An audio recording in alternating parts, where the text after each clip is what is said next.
Les enfants se sont accrochés à nous. Si c'était aujourd'hui, nous étions à Disney World. Le scénario était extraordinaire, mais l'impression que cela nous a fait, nous a vraiment marqué, parce que cela nous a mis face à une réalité. C'est que nous risquons d'être surpris lors du retour de Jésus. Si c'était aujourd'hui. Un retour certain. Es-tu prêt? Êtes-vous prêt?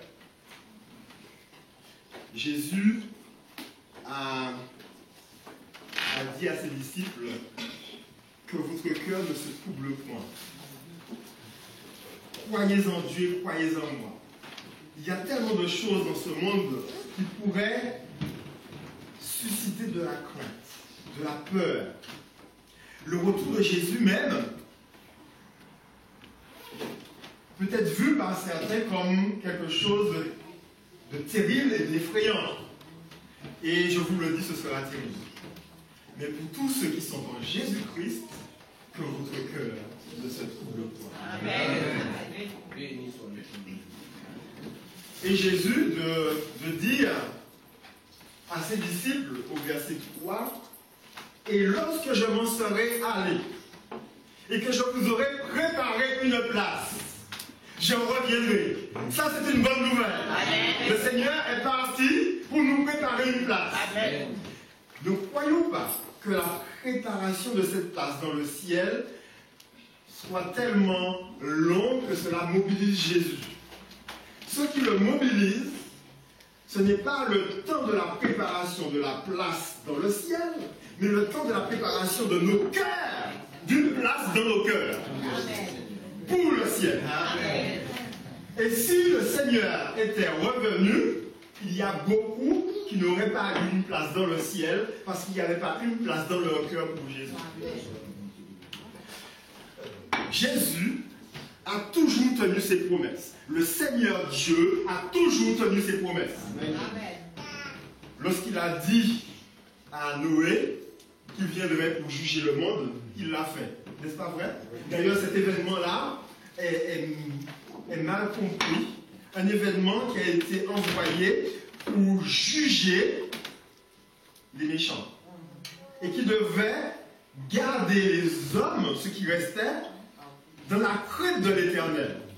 Et on utilise le phénomène du déluge pour, comme tout ce qui s'est passé à ce moment-là, comme des preuves de l'évolution.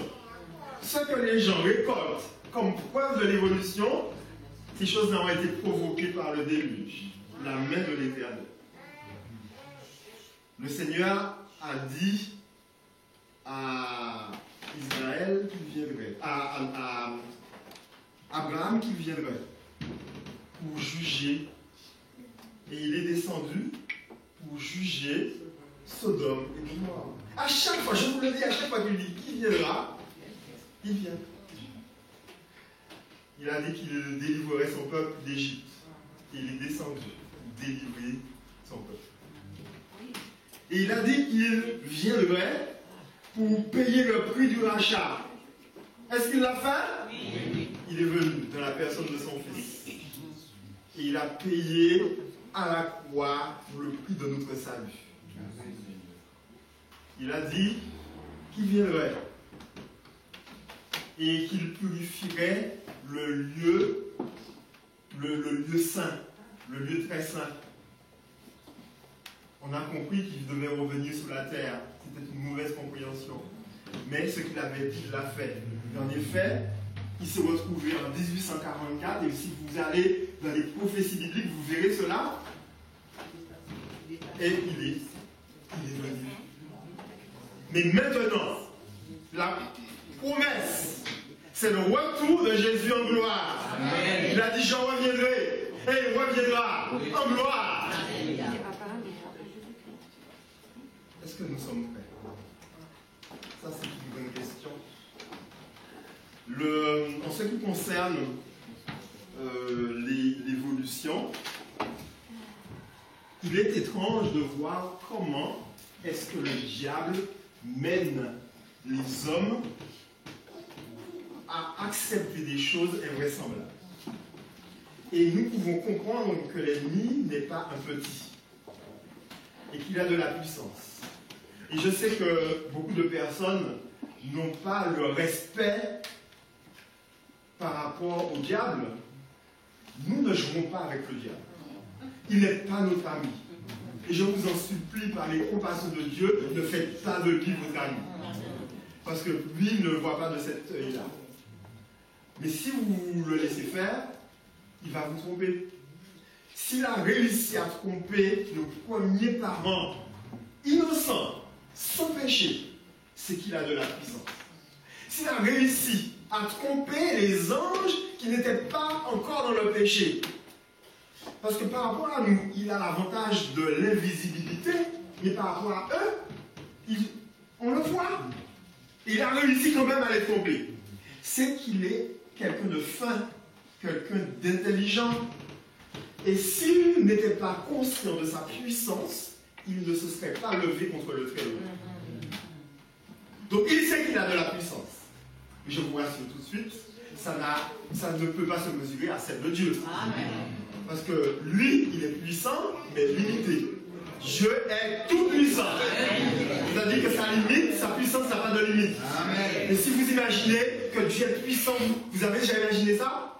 Mais il est plus puissant que ça. Et si maintenant vous imaginez encore qu'il est plus grand que 1000 soleils, c'est encore plus puissant que ça. Parce que Dieu est puissant, mais sans limite. Et Dieu aurait pu détruire le diable plus facilement qu'un enfant ramasse une petite pierre. Et dans sa sagesse infinie, Dieu n'a pas fait comme ça. Et nous aurons toute l'éternité pour voir les conséquences du choix de Dieu. Parce que Dieu, avant même d'avoir fondé la terre, Dieu avait son plan. Et le plan qu'il a dévoilé. Et ce plan qu'il a dévoilé est un plan extraordinaire. Parce que Dieu réussit à faire que des méchants, des scélérats, des meurtriers puissent aussi avoir accès au salut. Amen. Et ça, c'est de la puissance. Sans obliger personne, Dieu réussit à transformer, à convertir les hommes. Les femmes qui ne voulaient pas du tout entendre parler de Dieu. Et vous avez même des femmes qui, toutes gentilles, mais lorsqu'il ça concerne les affaires spirituelles, devenaient des tigresses pour leur mari. Mais Dieu a su transformer les cœurs. Et j'ai parlé des femmes, mais il y a aussi des hommes qui, face à l'évangile, font des monstres. Et lorsque l'évangile pénètre dans le cœur, les transformations sont extraordinaires. Le diable a réussi à faire croire qu'il n'existe pas. Et ça ajoute à sa puissance. Parce qu'en étant invisible, il peut agir à sa guise. Les gens ont trouvé des théories pour prouver l'inexistence de Dieu et l'inexistence du diable. Et ils ne savent pas que leur théorie est justement inspirée du diable. Il est arrivé à leur faire prendre des positions, des votes sur des choses qui lui donnent un avantage certain. Par exemple, la théorie de l'évolution qui, lorsqu'on regarde vraiment cela, c'est une théorie. Et toutes les personnes qui défendent cette théorie ont un point de vue différent. C'est-à-dire que dans la théorie, il y a plusieurs théories. Mais lorsqu'il s'agit, ils sont divisés entre eux. Mais lorsqu'il s'agit de combattre la déclaration formelle de l'Éternel, qu'il a créé la terre en 6 jours et 7 jours au complet pour bénir cette création, ils se mettent d'accord, ils s'unissent pour lutter contre ce que Dieu a déclaré. On veut nous faire croire que la matière se soit créée seule et se soit organisée seule. Le jour où vous allez avoir une voiture qui s'est formée toute seule, venez me voir. Et je vous rappelle qu'une voiture est beaucoup moins complexe que l'univers. Et si votre voiture ne peut pas se créer seule, si votre vêtement ne s'est jamais taillé seul, de façon à ce que vous puissiez rentrer dedans, et que chaque jour vous ayez un nouveau vêtement, mais sachez que, en réalité, rien de ce que vous avez n'est venu seul. Vous avez dû travailler pour ça à l'entière de votre front. Et c'est une réalité. Et le diable a réussi à faire que l'on aille dans ces travers-là. Et on accepte cela comme une réalité. D'une part, parce que ça lui donne du pouvoir, de la force sur nous, maintenant que nous allons point contre lui, eh bien, il peut avoir accès à nous très facilement. Mais aussi, parce qu'en fait, ça nous arrange de ne pas avoir une voix qui nous dit tu fais mal. Si les hommes savent qu'il y aura, si les hommes savaient qu'il y aurait un jugement, ils penseraient à deux fois dans tout ce qu'ils feraient. Mais puisqu'ils ont balayé et Dieu et son jugement, ils croient que tout est perdu. Alors la question maintenant qui se pose à nous est celle-ci. Est-ce que nous sommes prêts à l'accueillir? Puisque nous avons dit qu'il vient, qu'il revient. C'est une parole certaine. C'est une parole certaine que Jésus revient. Mais pour croire que Jésus revient, il faut déjà croire que Jésus est Seigneur. Est-ce que nous croyons ici que Jésus-Christ est Seigneur? Je voudrais voir les mains de ceux qui croient que Jésus-Christ est Seigneur. Tous ceux qui ont levé la main, tous ceux qui le croient, sont des miracles de Dieu. Jésus-Christ a dit à Pierre, ce n'est pas la chair et le sang qui t'ont révélé ces choses. Mais c'est mon Père qui est dans les cieux. Si vous savez ces choses, c'est que Dieu vous l'a révélé. Ça, c'est un miracle. Et ce miracle-là n'est pas un petit miracle. Le miracle de la conversion, le miracle de planter en nous la vérité est un grand miracle. Nous voulons voir de grands miracles, mais ça, c'est un grand. Si nous croyons que Jésus-Christ est ce qu'il a dit, alors sa promesse est vraie. Et je veux que ce soit clair pour tous. Jésus revient. Amen. Vous m'avez entendu? Jésus revient. Amen. Vous devez le savoir. Mais je suis inquiet. Je suis inquiet. Est-ce que vous comprenez que je suis inquiet? Je suis inquiet parce que je me dis, des personnes qui croient vraiment que Jésus revient ne sont pas tellement convaincus que ça. Je ne vois pas la conviction. Parce que si nous avions de la conviction, mes frères et sœurs, nous partagerions cela avec le monde entier. Amen. 12 hommes au départ, à qui le maître a confié la mission. Et dès leur vivant, tout le monde connu d'alors avait reçu le message. Lorsque l'apôtre Jean a été jeté sur l'île de Patmos, le monde entier savait qu'il y avait un sauveur. Jésus revient. Et si nous ne sommes pas pressés à avertir le monde, nous nous trompons nous-mêmes. Parce que ça veut dire que nous ne sommes pas prêts. Peut-être que certains pensent qu'en retardant l'annonce du retour de Jésus, ça leur donne du temps pour faire leurs affaires. Chers frères et sœurs, chers amis, il n'y a rien d'intéressant sur la terre à faire qui vaille mieux, qui soit plus intéressant que d'être avec Jésus. C'est un poids éternel de gloire que l'on ne peut pas mesurer. Être avec Jésus, ce sera le summum, ce sera merveilleux, ce sera l'éternité avec lui, ce sera le bonheur. Tous ceux qui ont déjà eu des rages dedans, qui ont eu déjà des rages dedans, ça ce sera oublié, fini pour toujours. Vous avez déjà mis mal aux pieds? fini pour toujours. Il y a des personnes ici qui ont mal au genou. Ce sera fini pour toujours. Pourquoi aimons-nous la terre?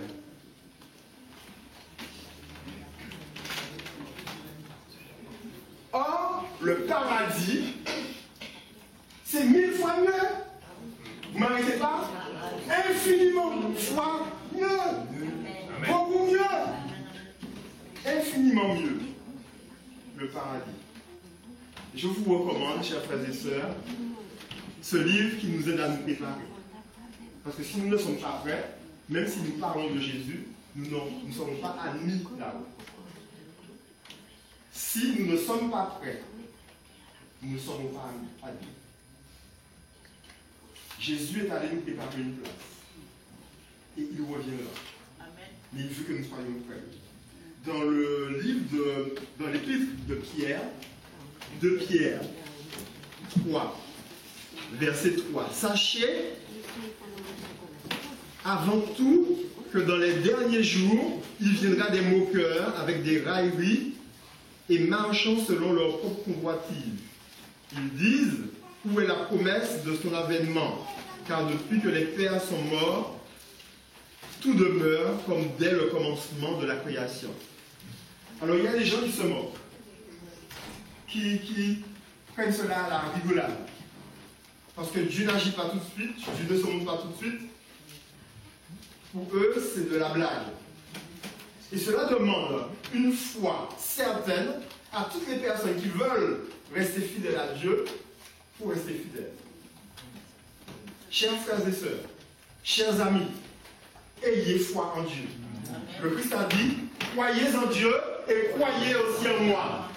La foi implique la croyance en Dieu. Nous n'avons pas la foi si nous ne croyons pas que Dieu existe et qu'il est le rémunérateur de ceux qui le cherchent. Il faut le croire. Et il y a de la puissance en Dieu. Amen. Mais la foi, ce n'est pas seulement la croyance. La foi, c'est aussi la confiance. Amen. Parce qu'on peut croire comme les démons croient et ils tremblent. Et il y a beaucoup de personnes qui croient en Dieu, mais qui ne respectent pas Dieu. Beaucoup de personnes qui croient en Dieu, mais ils ne lui font pas confiance. Il est temps pour nous de faire confiance en Dieu. Amen. Et cette confiance-là doit être totale. Amen. Dieu existe, sinon l'univers n'existerait pas. Il n'y a pas de puissance, enfin la puissance suffisante pour créer l'univers s'appelle Dieu. Amen. Parce qu'il faut être vraiment qualifié pour créer l'univers. Si on regarde notre cerveau, si on regarde ne serait-ce qu'une cellule humaine, jusqu'à présent, même pas Lucifer a été capable de créer une cellule vivante, en partant de rien. Mais l'Éternel a dit et la chose est arrivée. Elle a commandé, elle a existé. Ça, c'est l'Éternel. Croyons en Dieu. Il ne devrait plus y avoir de doute dans notre esprit concernant l'existence de Dieu. Parce que c'est l'insensé qui dit dans son cœur qu'il n'y a point de Dieu. Et ceux qui balayent facilement Dieu, et le diable aussi, n'ont pas observé le vent. Parce qu'ils ils peuvent croire dans quelque chose qu'ils ne voient pas. Souvent on dit je ne crois pas parce que je ne vois pas. Mais si je voyais, je croirais. Ils ne voient pas le vent, mais ils croient dans le vent. Parce qu'ils voient les effets du vent. Il suffit de regarder autour de soi pour voir les effets du mal. Si le mal n'existait pas, les attentats n'existeraient pas. Si le mal n'existait pas, les meurtres n'existeraient pas. Si le mal n'existait pas, vous pouvez laisser, dès aujourd'hui, toutes les portes de votre maison, vos fenêtres ouvertes. Enfin, ne les fermez pas à clé, juste pour le vent. Donc, on ne les voit pas, mais ils existent. On voit leurs effets. Mais la foi nous emmène non seulement à croire, mais à faire confiance à Dieu. Et cette confiance-là, chers amis, elle est fondée sur quelque chose. Si Dieu nous a nourris jusqu'à présent, nous pouvons lui faire confiance. Amen. S'il nous a donné un toit jusqu'à présent, nous pouvons lui faire confiance. Amen. S'il nous a permis de respirer, de parler, de nous mouvoir, nous pouvons lui faire confiance. Amen. Et que dire lorsque nous contemplons la mort de Jésus-Christ à la croix? S'il y avait des doutes jusqu'à présent, avec la mort de Jésus à la croix du Calvaire, tous les doutes sont enlevés. Amen. Parce que Dieu a tant aimé le monde qu'il a donné son Fils unique, afin que quiconque croit en lui ne périsse point, mais qu'il ait la vie éternelle. Amen. Ça doit être une certitude pour tout le monde. Amen. Vous avez la vie si vous croyez dans le Fils de Dieu, qui que vous soyez, même si vous n'avez pas une grande connaissance de qui est Jésus, si vous croyez en Jésus, vous avez la vie. Amen. Parce que celui qui a le Fils a la vie, celui qui n'a pas le Fils n'a pas la vie. C'est extraordinaire. Amen. Il y aura des moqueurs, mais soyons sûrs de celui en qui nous croyons. Tout demeure comme dès le commencement de la création. On devrait voir là une preuve de la puissance de Dieu. Parce que celui qui a créé le monde devait avoir de la puissance. Et celui qui soutient le monde doit aussi avoir de la puissance. Parce que le monde ne serait pas ce qu'il est. Si Dieu ne soutenait pas le monde, croyez-moi, le diable l'aurait déjà balayé. Si Dieu ne soutenait pas le monde, les cataclysmes, il y aurait eu un fou quelque part pour appuyer sur un bouton. Et tout serait parti en fumée. Mais il y a quelqu'un qui veille dans le ciel. Et qui fait ce qu'il veut. Son nom, c'est l'Éternel. Il va ignorer en effet que les cieux existèrent autrefois par la parole de Dieu, ainsi qu'une terre tirée de l'eau est formée au moyen de l'eau, et que par ces choses, le monde alors périt submergé par l'eau.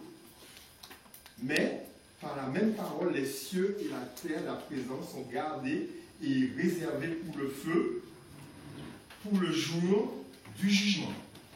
Vous avez entendu? Tout cela est réservé pour le feu. Il y a eu une destruction déjà du monde par l'eau. C'est le déluge que les hommes appliquent à l'évolution. Mais le texte biblique nous dit que c'est le déluge. Et le texte biblique dit, par contre, qu'il y aura une destruction par le feu. C'est le jour du jugement. Et cela concerne tout le monde. Vous ne pouvez pas vous dérober à cela. Et je dois le dire, ce n'est pas quelque chose de facile de dire à quelqu'un, fais attention à ce que tu fais. Tu vis dans le péché. Mais je dois le dire. Je ne suis pas en train de dire que vous vivez dans le péché. Je suis en train de dire, faites attention de ne pas vivre dans le péché. Et chacun connaît sa situation. Et si on ne prend pas la mesure des choses, ça va être terrible. Si Dieu est aussi puissant que nous le disons, et plus encore, nous avons dit que tout ce que nous pouvons imaginer, c'est bien au-delà. Si le soleil à côté de lui, c'est comme une petite luciole à côté du soleil. Si Dieu est aussi saint que l'on dit, 3 fois saint, non pas pour limiter sa sainteté à 3 fois, mais pour dire que c'est infiniment. Quelle que soit la direction que vous regardez, Dieu est saint. Si ce Dieu saint a dit qu'il va juger le monde, ne pensons pas que nous sommes suffisamment intelligents et astucieux pour lui cacher quoi que ce soit. Vous pouvez faire ce que vous voulez, rien ne sera caché devant lui. S'il a pu détecter dans le cœur de Lucifer le mal, lui qui est ingénieux, sachons que le Seigneur verra et a déjà vu dans nos cœurs ce qui est. Mais le Seigneur ne veut pas nous condamner parce que s'il voulait le faire, il l'aurait déjà fait. Et le texte biblique dit, mais il est une chose bien aimée que vous ne devez pas ignorer. Verset 8. 2 Pierre 3, verset 8. C'est que devant le Seigneur, un jour est comme 1000 ans. Et 1000 ans sont comme un jour. Cela remet les pendules à l'heure. Dieu n'a pas de limite, il n'est pas impressionné par le temps est à son service. Avant que le temps existe, il était là. Il a créé le temps pour nous y placer dedans. Le Seigneur ne tarde pas dans l'accomplissement de la promesse. Mais, comme quelques-uns le croient, mais si le Seigneur n'est pas revenu, c'est à cause de Samuel, c'est Élie. Si le Seigneur n'est pas encore revenu, que je me dise, c'est à cause de moi, parce que le Seigneur veut que je sois là. Donc je dois reprendre ma copie et la corriger. Amen. On doit revoir sa copie. Chacun doit se voir vraiment, non pas par rapport à X et à Y, mais à Jésus-Christ. Et là, on se voit petit. Je devrais dire, mais qu'est-ce que je serais si j'avais toujours été dans le plan de Dieu? Si je ne m'étais pas écarté, là je dis, ah ouais, je suis très en retard. Donc à ce moment-là, je ne me mesure pas aux autres, et je me mesure à ce que le Seigneur voudrait que je sois. Amen. Et donc là, je m'humilie, et je dis, Seigneur, voilà, je n'ai rien à t'offrir, mais je veux délaisser ce péché, je veux vaincre ce péché, je veux remporter des victoires. Et le Seigneur dit, tu es justement sur le droit chemin. Chers frères et sœurs, si nous ne sommes pas dans la sanctification, si nous ne sommes pas en train de rechercher le Seigneur, nous n'allons pas le voir. Parce que personne ne verra le Seigneur sans la sanctification. Ce sera au péril de notre vie. Il nous faut vraiment nous repositionner dans nos conversations, dans nos paroles, dans nos pensées, dans ce que nous faisons. Nous ne faisons pas ce que fait le monde. Nous n'allons pas dans les mêmes lieux que le monde. Nous ne portons pas les mêmes choses que le monde. Même si ce n'est pas populaire, je le dis quand même. Au nom de Jésus, il nous faut réformer nos voies.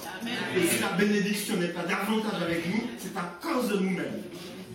Mais au nom de Jésus, il est temps de changer. Es-tu prêt? Jésus revient. Ça, c'est une certitude.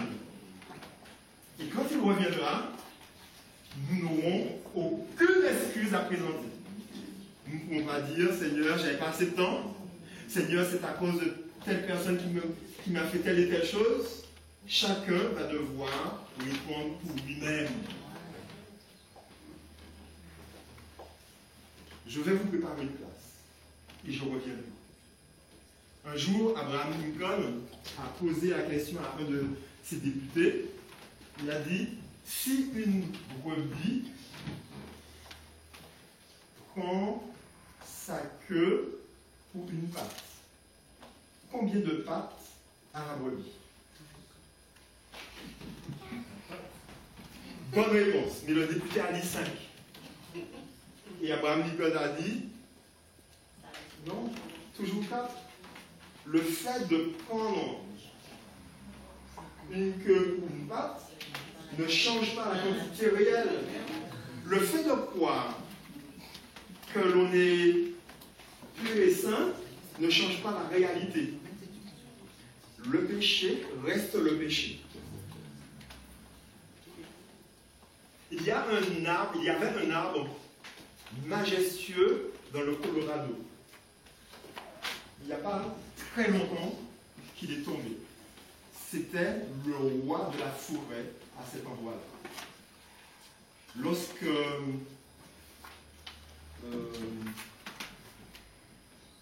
les explorateurs des siècles précédents sont allés à San Salvador, dans le Colorado, ils sont passés peut-être à côté de cet arbre parce que l'arbre était déjà là, mais était bien plus petit.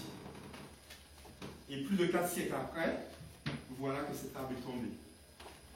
14 éclairs ont touché cet arbre pendant les siècles. Ils n'ont pas eu raison de là. Il y a eu des tempêtes terribles qui se sont abattues sur cet arbre. D'autres arbres sont tombés, mais cet arbre est resté debout. Amen. Il y a eu une fois même un tremblement de terre. Des rochers se sont détachés de la montagne. D'autres arbres sont tombés, mais cet arbre-là est resté debout. Mais, il n'y a pas si longtemps que cela, cet arbre est tombé. Vaincu par un coléoptère qui s'est infiltré dans son écorce, a pondu ses œufs et l'arbre a été colonisé ainsi. Ils ont mangé toutes les nervures solides de l'arbre. Ils ont tout mangé. Jusqu'à ce que l'arbre s'est trouvé tellement affaibli que cet arbre qui faisait plus de 100 mètres de haut est tombé. Le péché ne rigole avec personne. Si vous l'admettez dans votre vie, tôt ou tard, vous allez en payer. Or, nous sommes tous pécheurs. Si nous ne prenons pas notre médicament, nous allons subir une défaite. Et le médicament, c'est Jésus-Christ. Si vous avez le Fils, vous avez la vie. Vous n'avez pas le Fils, vous n'avez pas la vie. Y a-t-il quelqu'un ici qui voudrait avoir le Fils, avoir la vie? Y a-t-il quelqu'un qui voudrait avoir le Fils, Jésus, pour avoir la vie? Amen. En toute liberté, si le Seigneur vous a touché, alors que nous terminons ces sabbats de visiteurs, je vous invite à venir et nous allons prier dans ce sens, parce qu'il revient et que nous voulons être prêts. Et s'il y a quelqu'un qui veut être prêt, cette personne est invitée à venir jusqu'ici. Nous allons prier dans ce sens.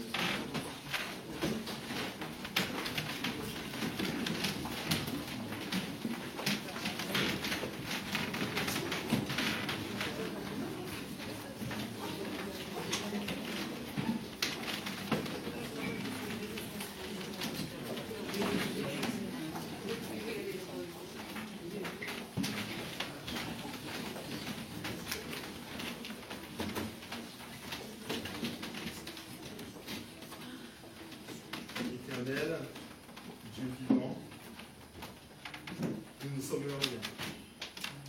Tu es tellement grand, tu es tellement puissant, tu es tellement saint, Seigneur. Nous ne prenons pas la mesure de ce que tu es. Ce sont des choses que l'œil n'a point vues, que l'oreille n'a point entendues. Des choses qui ne sont jamais montées au cœur de l'homme. Ce que tu es et ce que tu prépares pour nous. Mais Seigneur, à la lumière de ta parole, nous savons que tu es un Dieu véridique. Dans nos expériences personnelles, nous avons vu à l'œuvre. Nous savons que tu es vrai, Seigneur. Et nous savons que la parole qui annonce que tu reviens bientôt est une parole certaine. Nous voulons, en toute humilité, être prêts pour ce jour. Et nous nous rendons compte que nous sommes loin du compte, parce que nous n'avons pas sondé les Écritures comme il le fallait, et que nous n'avons pas prié comme c'est nécessaire. Aussi, nous te demandons humblement pardon. Et au nom de Jésus, Seigneur, viens nous secourir. Viens nous aider à nous réformer. Viens nous aider, Seigneur, à nous relever, à marcher avec toi. Si nos vies ne témoignent pas pour toi, nous pouvons dire tout ce que nous voulons, nous sommes à côté de la paix. Or, nous ne sommes pas dans ce témoignage vivant que nous devons rendre de toi. Bientôt, nous ne pourrons plus parler, nous ne pourrons plus prêcher sans être persécutés. Alors que tu nous laisses la liberté de le faire, donne-nous de nous ressaisir. Donne-nous, Seigneur, de partager avec nos amis, nos connaissances, nos frères et sœurs, la vérité de l'Évangile. Car toi, Seigneur, tu es un Dieu étonnant. Tu peux sauver parfaitement, quel que soit l'homme, quelle que soit la femme, quel que soit l'enfant. Si l'on tourne les regards vers toi, on peut avoir la vie. Amen. Merci aujourd'hui de nous donner à nous la vie, car nous nous tournons vers toi. Fais briller ta face sur nous, Seigneur, et nous serons sauvés. Amen. Fais briller ta face, et nous aurons de la compréhension de la situation. Et nous verrons comment nous avons été près du précipice. Au nom de Jésus, fais grâce. Délivre-nous et renvoie-nous dans ta paix. Il y a parmi nous des personnes qui veulent vraiment, Seigneur, te servir. Des personnes qui veulent vraiment te découvrir. Révèle-toi selon ta grande bonté, ta grande miséricorde. Et aide-nous à nous tenir prêts, à nous préparer, car tu reviens comme nous. Merci, c'est au nom de